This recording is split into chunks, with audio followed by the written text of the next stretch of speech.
বিসমিল্লাহির রহমানির রহিম। আসসালামু আলাইকুম। এটা হলো সুস্বাদু বট ভুনা। আর এই বট ভুনাটা কী দিয়ে রান্না করলাম আপনাদের সাথে ফুল ভিডিওটা শেয়ার করব। আপনারা আমার ভিডিও না টেনে দেখতে থাকুন আর এরকম সুস্বাদু রান্না করে খান।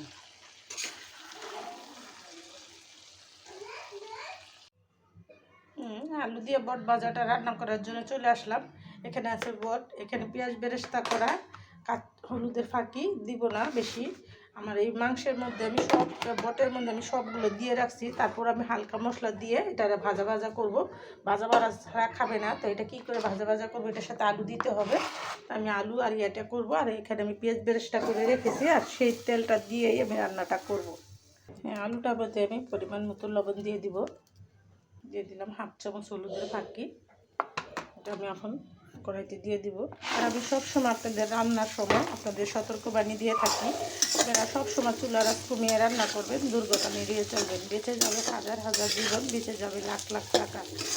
আমার এই সতর্কবাণী মেনে চলবেন, চুলা থেকে একটু দূরে সরে রান্না করবেন। তো এটা আমি একটু ভালো করে লবণটা দিয়ে একটু ভাজা ভাজা করে নিব। বুড়ি ভাজা অবশ্যই সবসময় একটু ঝাল ঝাল পছন্দ করে। তো এখানে আমি কাঁচামরিচ, পেঁয়াজ, ধনে পাতা একসাথে ব্লেন্ডার করে নিচ্ছি, সেটা আমি দিয়ে দিলাম। সামান্য একটু পানি দিয়ে দিব।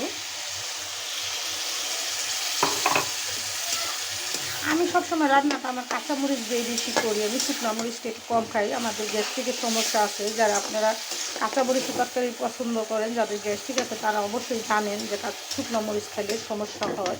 তো আপনারা চেষ্টা করবেন সবাই কাঁচামরিচের তরকারিটা একটু বেশি খেতে। আর এখন তো কাঁচামরিচ একদম সস্তা, 50 টাকা 40 টাকা কেজি। বেশি বেশি করে কাঁচামরিচ খাবেন আর কিছুটা সংগ্রহ করে রেখে দেবেন। সংগ্রহ পদ্ধতিটাও আমি আপনাদের সাথে শেয়ার করছি, আপনারা চাইলে আমার ভিডিওগুলো দেখতে পারেন। যারা দেখেন তারা অবশ্যই জানেন কি করে সংগ্রহ করে। তাই আপনারা আমার ভিডিওগুলো দেখে উপকৃত হবেন, সেটাই আমি আর আমার প্রত্যাশা যে আপনাদের কাছে অনেক অনেক ভালোবাসা পাইছি, আপনাদের সাপোর্ট পাইছি। আপনারা আমার জন্য দোয়া করবেন, আমিও আপনাদের জন্য দোয়া করি আপনারা দীর্ঘজীবী হন, আপনাদের শরীর স্বাস্থ্য সবই ভালো থাক। সব কিছুই নিয়ে আমি আপনাদের সাথে ভিডিও করি, আপনারা আমার ভিডিওগুলো দেখেন, আমি জানি। তা দেখতে থাকুন। আলুটা ভাজা ভাজা হয়ে গেছে, আমি এখন বুড়িটা দিয়ে দিলাম।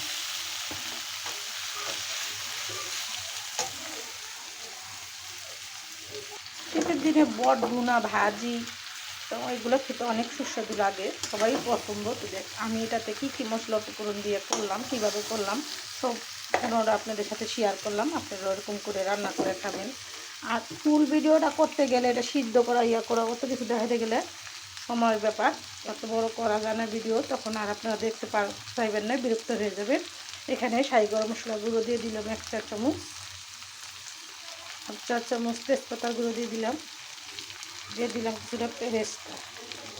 পেঁয়াজ আমি অনেক দিছি, তারপরে আবার একটু বেরেস্তা দিয়ে দিলাম। এটা নেড়ে চেড়ে আমি আরও 10 মিনিটের মতো রান্না করব। দেখেন আমি একদম অল্প তেল দিয়ে রান্নাটা করলাম, একদম তেল কম। তেল যত কম খাবে স্বাস্থ্যের জন্য অত ভালো।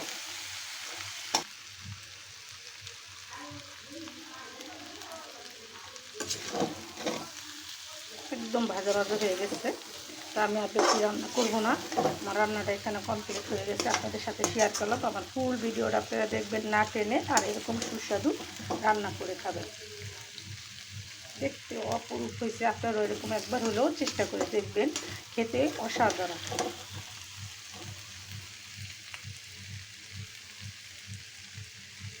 ভিডিওটা আর বড় না করে রেখে দিলাম। আসসালামু আলাইকুম।